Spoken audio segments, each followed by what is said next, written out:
வணக்கம் நண்பர்களே, நாம் இதுவரையில் கடவுளுடைய படைப்புகளை தான் பார்த்து கொண்டிருக்கிறோம். முந்தைய வீடியோவில் ஒரு பெண்ணை கடவுள் எப்படி உருவாக்கினார், எதன் மூலம் உருவாக்கினார் என்று பார்த்தோம். அதன் மூலமாக ஆணில் ஒரு பாதிதான் பெண் என்பதை உணர்ந்து கொண்டோம். இப்பொழுது அதன் பிறகு என்ன நடந்தது என்று பார்க்க போகிறோம். கடவுள் அந்த விலா எலும்பை எடுத்து ஒரு பெண்ணை உருவாக்கிய பின்பு அந்த பெண்ணுக்கும் ஜீவ சுவாசத்தை கொடுத்து உயிர் கொடுத்தார். அவர் படைத்த அந்த பெண்ணுக்கு ஏவாள் என்று பெயரிட்டார். ஆணுடைய பெயர் ஆதாம், பெண்ணின் பெயர் ஏவாள். இவர்கள் இருவரையும் கடவுள் படைத்த பின்பு ஒரு அழகான தோட்டமாகிய ஏதேன் தோட்டத்தில் இவர்கள் இருவரையும் கொண்டு போய் வைத்தார். அந்த ஏதேன் தோட்டம் எப்படிப்பட்டதென்றால் மனிதன் சாப்பிடுவதற்கு ஏற்றவாறு பலவிதமான கனிகள் இருந்தது. ஆனால் கடவுள் அவர்களுக்கு அந்த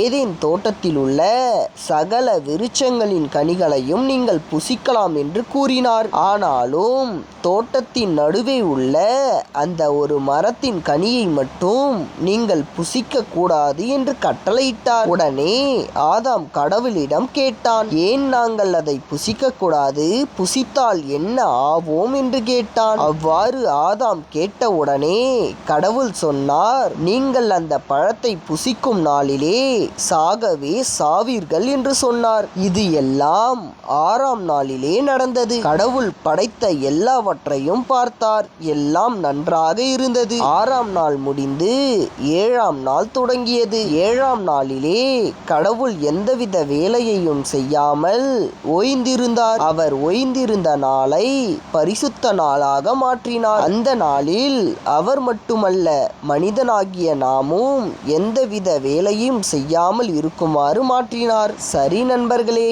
இத்துடன் இந்த வீடியோவை முடித்துக் கொள்ளலாம். நாளை மறு வீடியோவில் சந்திப்போம். ஏதேன் தோட்டத்தில் ஆதாமும் ஏவாளும் என்ன செய்கிறார்கள் என்று பார்ப்போம். இத்துடன் கடவுளின் படைப்பு முடிவடைகிறது.